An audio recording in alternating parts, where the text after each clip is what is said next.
Hi there, everybody. Thank you for joining us for Just Ask Dr. Macie and Guest. I'm Dr. Macie, your social gerontologist and caregiver coach, providing education and training to help you and your families reach the next level of care.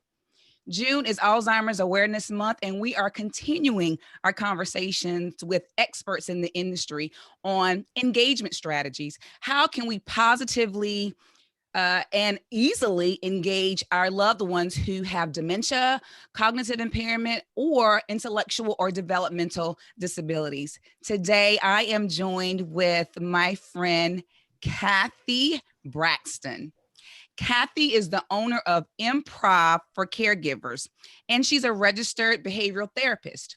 She has worked in the aging industry for over 20 years, managing memory care, directing activity programs, case management, support group facilitation, and also in-home care. Cathy has her BA in health psychology and gerontology studies. She's a published book author. She does peer-reviewed journal commentary. She's also a commentary author and blogger for the Chicago Tribune. Cathy believes in creating thought-provoking educational content. Her unapologetic style allows caregivers to dig deep into empathy and provides a safe space for exploration into this important foundational concept for the Dementia RAW Method and the Certified Dementia Communication Specialist training. This girl is bad, right? So she is going to talk to us about improv. And I know y'all are saying, what the devil does improv have to do with dementia competent care? Well, I can't tell you, but our guest today, Cathy, can tell you. Welcome, Cathy, to the platform. Thank you so much for having me. I'm uncharacteristically nervous being on this with you. I don't know why. Me, so but you know, I get like that too. That's healthy. They tell me it's healthy to be nervous. Yeah. It's healthy to be nervous. So, in full transparency and celebration of our conversation about improv today, I'm filming live from my new studio, aka closet, with my exposed brick. I am feeling all creative and artistic. So tell our audience, what is improv and how did and when did improvisation become this phenomenon in terms of a theoretical strategy or method to when it comes to dementia competent practices? To be honest with you, improv actually started as a concept that helped two different people from different places in life, different religions, language, cultural backgrounds, helped two different people who were in the same space to connect. And it was created by a social worker in Chicago. So that's how it actually started. And then it has progressed through our culture as a form of comedy, which is what most people understand as improv today. They understand it by watching Whose Line Is It Anyway, or going to an improv show, or Key and Peele, which are fantastic improv artists. And so many of us understand improv only in that realm because that's really all we've been exposed to. But the reality is it started as a social work practice to get two people who maybe possibly can't understand each other to actually create a moment of connection. And when you come full circle, that's exactly, I think, what we are looking to do with persons who are living with dementia that we want to create with them. Yeah. And it is a beautiful platform to use. Wow. So one of my signature phrases when I'm doing talks is play the role you've been given. And as you just stated, I would say, whoever wanted to be an actor, now is your opportunity, right? Absolutely. That's so great. So what you said made so much sense because number one, it was created by a social worker. I'm a licensed social worker, so I feel like, hey, yeah, go social workers. But you said something that was very key for me. And I know key for a lot of professionals working in the industry. I think we really need to bring family caregivers up to this point a little more, but connecting two people from different places connect. So mom still looks like mom. She still sounds like mom, but mom is living cognitively and mentally in the 1920s, but it's 2021. And so improv helps to connect past, present. Well, it's past to us, but it's present to them. How do you feel that improvisation is going to help with the culture shift? Yeah, I totally think there needs to be a culture shift. I think on a couple levels, I think improv is going to help. Number one, the simplicity of it. I think that we have, as I've been in this industry long enough, and I know you have too, we've seen things become more and more complicated. We see books out there that are this thick and take so long to read through, and we have complicated phrases that we've used with caregivers. You know, and you and I talked about fantasy validation, therapeutic fibs. I remember as a memory care director trying to talk to my families and saying, well, here's how you need to talk to mom.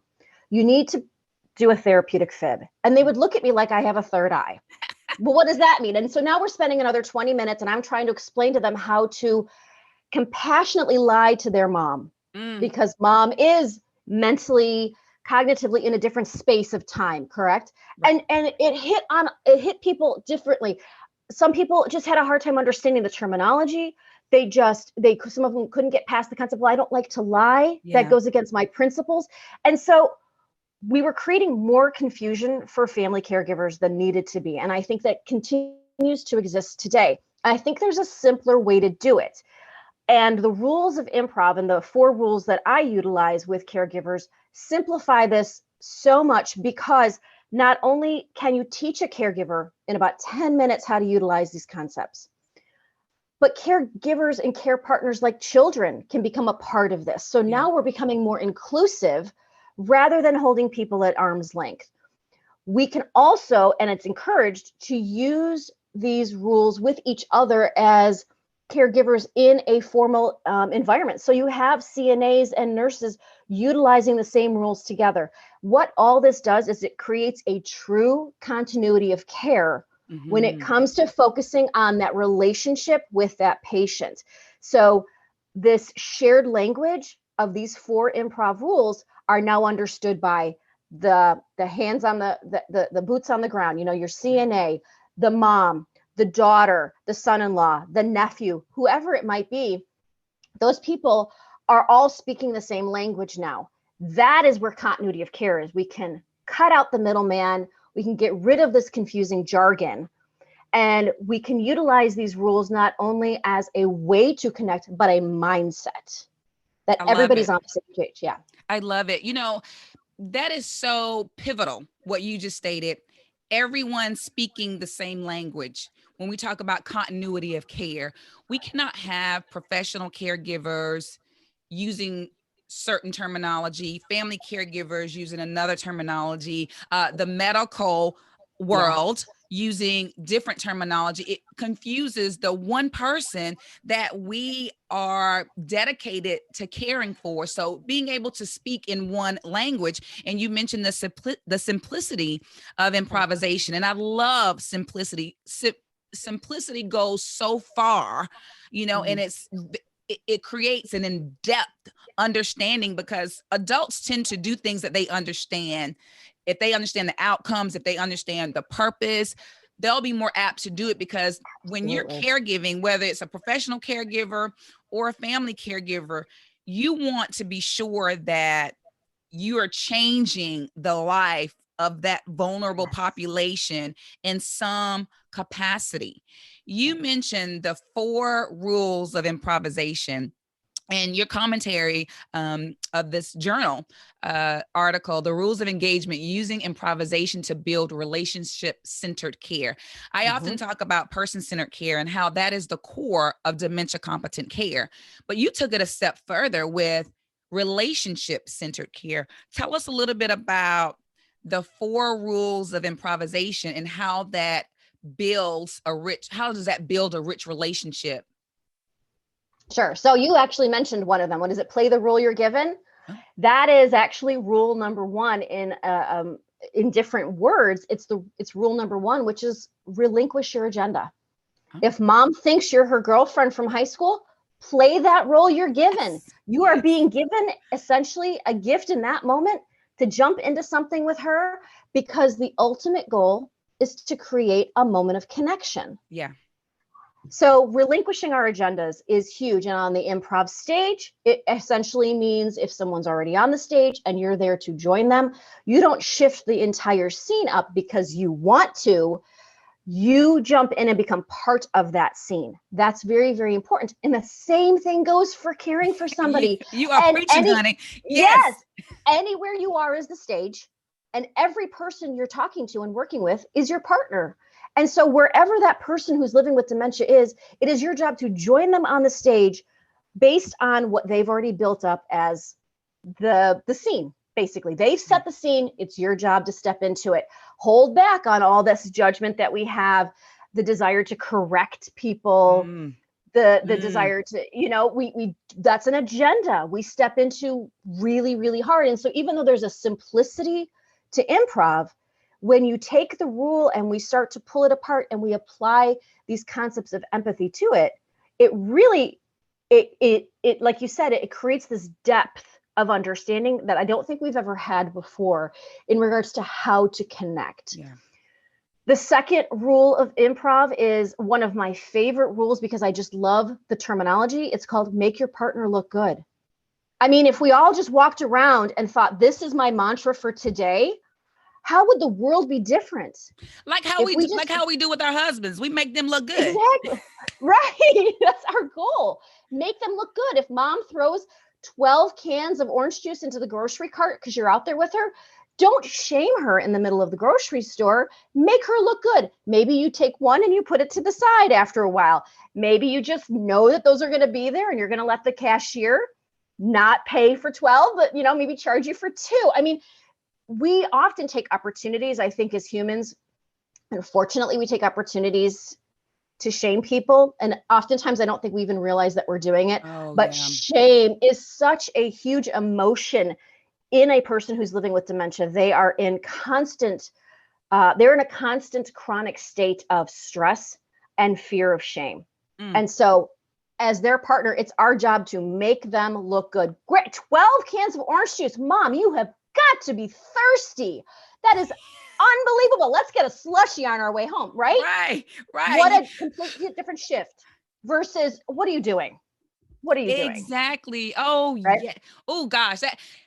I'm getting chills right now because, Cathy, I often tell people, you learn how to manage the care of someone living with dementia by walking in your own shoes.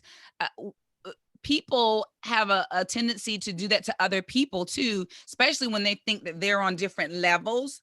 Yeah. And dementia ain't got nothing to do with that, but they don't even realize that they're doing it. So just imagine having someone with a cognitive impairment, a brain eating disease, and not able to even conceptualize what you're doing. However, they can absolutely understand what they're feeling. Absolutely. Number 3. Yeah, emotion does not go away. Absolutely. No. Yeah. The third rule of improv is where the rubber kind of hits the road, and it goes along with rule number 4. It's kind of hard to teach one without teaching the other. It's called yes and. And that's it. It's yes and, in quotes. You'll see Tina Fey talk about it all the time. And it's essentially simplifying that concept of fantasy validation or therapeutic fibs. Whatever mom says, whatever dad says, we're going to agree with it and we're going to add to it. And for me, what I really like to do is take this even to a deeper level and go, there's 3 ways to yes and somebody. We can yes and verbally. We can just say, yeah, that sounds like a great idea. I'd love to go for a walk around the block. Or 12 cans of orange juice. You've got to be thirsty. That's amazing. Those are ways to be in agreement. And then you add to it. So that's verbal. The second way to be in agreement, which I think a lot of us as caregivers are missing, is to be in agreement with our body language. I think that so often we say one thing, but our face is telling you something else. And believe me, a person with dementia, living with dementia, they pick up on body language so much better than us. They're almost hyper fluent to it. Because words don't make as much sense anymore, they're relying on the body language we're giving out to interpret the situation.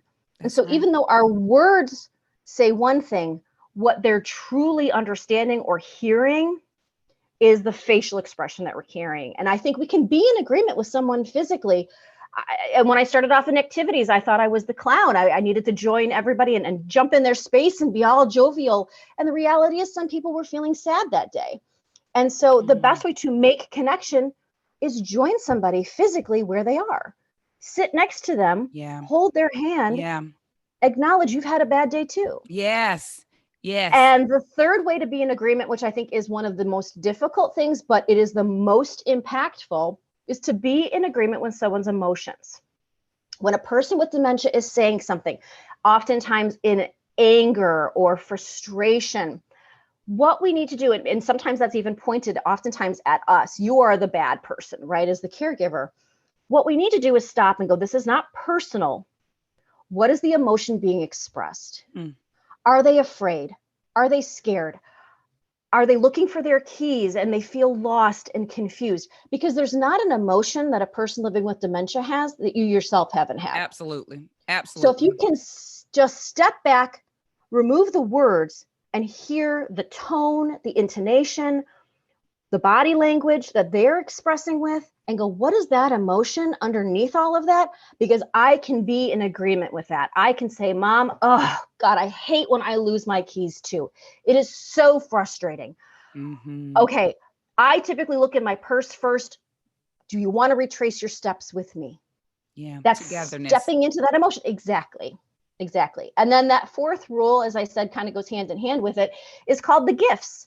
That you're looking for anything and everything that a person with dementia can give you. Tone of voice is a gift. Anger is a gift. Okay, whatever just happened didn't work. Good to know, right? We're starting to learn from our mistakes. Okay, so this approach with Dad doesn't work. It'll be a great thing for me to tell my sister when she comes to take care of him this weekend.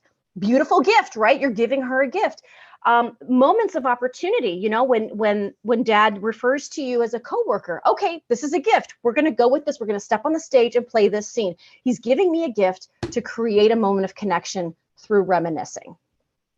And I think that what we need to start doing is become more vulnerable as caregivers. And remember, we don't know everything. And so the gifts that the persons with dementia are giving us, the mistakes that we're making, that they are pushing back at us going, I don't like being treated this way.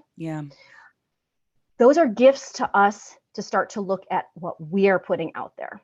Because I think thus far, we have not really done a very good job of looking at how our own reactions, responses, facial expressions, verbalizations truly do affect those people that we're trying to care for. It's counterintuitive. We need to start looking more at ourselves.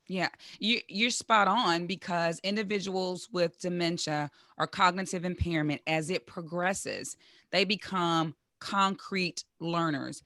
The abstract is out of the window because you can't see it, touch it, smell it, taste it, or hear it, right? You can see body language. You can hear intonation and inflection in voices. They can actually see that stuff. They can touch it. They can feel it. So it's absolutely real to them, right?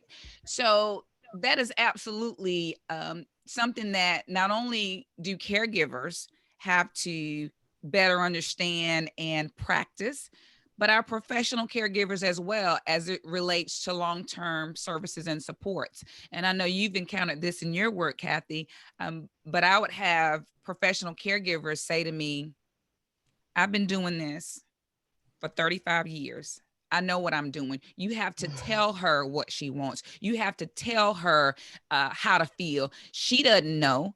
And sometimes it is so very difficult to explain and relay these concepts to professional, long-term, caregivers. How do you introduce this concept in long-term care, and how do you get buy-in? Ooh, that's a hard question to answer because everybody's different. First of all, I let people know, if you're interested in my training, my goal is to bring you close to tears, if not make you cry, in the first couple sections that we're going to talk about. Because what we're going to start to do is we need to break people down and they need to start to experience or re-experience who they are as humans again. And so one of the things I do in training is we talk about our stress responses. And I ask people, give me your information on stress responses. Tell me what that's all about. Because what's interesting is stress responses are actually a very healthy thing. They've gotten us to where we are now, right? So we often view them as a very negative thing, and yet they're very positive. But the insightfulness of where do you respond from stress, people don't often take a lot of time to think about their own reactions.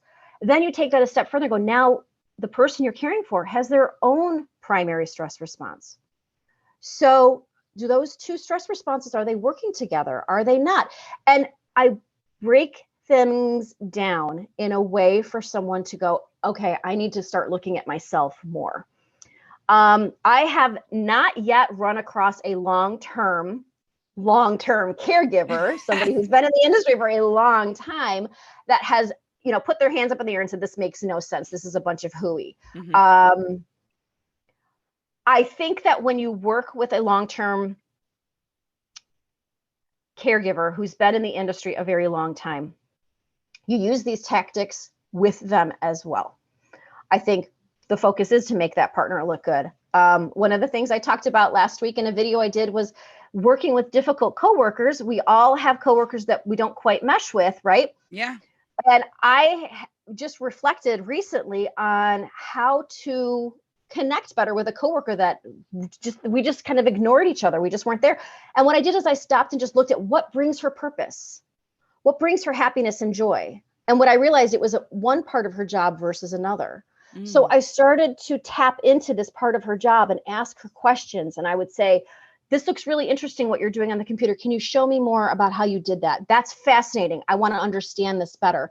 She is a person who likes to be an authority. I was going to say, be in control. Yeah. Yes. So I want to give her that opportunity. And I have no problem taking one for the team. No. To do that. Yeah. Because my ultimate goal is to create a connection with her. And I think that's what I like to think of every day, is what am I truly trying to achieve here? Yeah. And I think if we stop ourselves, and think, what are we really trying to achieve here? What's the goal here? Do I need the clean kitchen right now? Or can I put that on hold? Because everybody's here in the same space and we're all laughing and having a good time. Yeah. What's truly important in this moment? Yeah. And I think when we rephrase that, So I have not, but I have heard of caregivers. You said I've heard of them. I have. That's hard. I mean, I think you got to meet them where they are. It's maybe a slower go with the training. I personally have not had anybody like that, but I have somebody on my radar who's a possibility. So I'll definitely get back to you on that. Look, when I bring you to South Carolina, I'm going to introduce you to some. How about that? Okay, good. Yeah. I would love that. I love challenges because it helps me grow and helps. Absolutely. Right. I agree 100%. So Cathy, as we close, tell us one game you like to play with either family members or professional caregivers or, advocates, whomever. What's one of them? Is it scary? No. I think my favorite game to play when I'm teaching, for sure, and this works at home and it works everywhere. That's what's so beautiful out of improv. You can use it anywhere with anybody and you're constantly strengthening that muscle. So it's not a skill that you're turning on and turning off when you go to work. It's beautiful. It's called the one word story. And I love it because it is a game. It's your classic improv game. You probably see it on the stage every time you go to a show. But it's very difficult for people to step into this and actually follow the rules because the story is needed to be told one word at a time. So one word by one person and then the next word by another person. And so you have 5 strangers standing up on a stage trying to tell the story of the purple rabbit. They don't know each other. They don't know where this is going. They're making it up as it goes along. And what's fascinating is they get so much out of that exercise because they realize, oh, well, I really wanted the purple bunny to do this, this, and this, but the story didn't go that way. So they learn very quickly that we do operate from a very strong space of agendas. We want things to go our way. We want to create stories the way we want them to fold out. And what we learn really quickly from the one word story is that it is so much more important to listen than it is to plan your next move. Because you could be planning, but the person next to you says a word you weren't expecting. You've got to readjust. Right. That's what improv's all about. And you always want to have to readjust. To me, that's learning. The only constant in this life is change, and it helps us grow. And as you say, strengthen those muscles that we need. I like to strengthen my cognitive muscle. I just do, so that way, if I were to ever get it, I believe in the power of the tongue. So I'm going to say, get it. I'll have that cognitive reserve that I can pull from. So I absolutely appreciate you sharing just your expertise in the area with us. I think this is something, I know that this is something, improvisation. This is something that has not been on the radar in terms of professional engagement strategies or theoretical perspectives as it relates to dementia competent practices, or just in caring for vulnerable populations in general. We have these larger, more complicated, as you stated, theoretical approaches that are not translational. And in the work that we do, our information and our strategies and tactics have to be translational. So thank you so much for the work that you do. Now I need for you to tell our audience how they can get in contact with you. And I'm also going to put a link down below where your articles are, so that way they can get information about what it is that you do, and just some more fine-tuned information about practical strategies as it relates to improvisation. It's fun.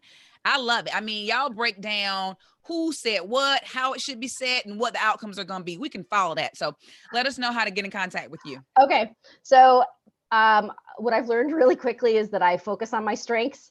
So my weaknesses, unfortunately, are social media, but I am there. Okay. So I have a presence on Facebook. It's Improv4Caregivers.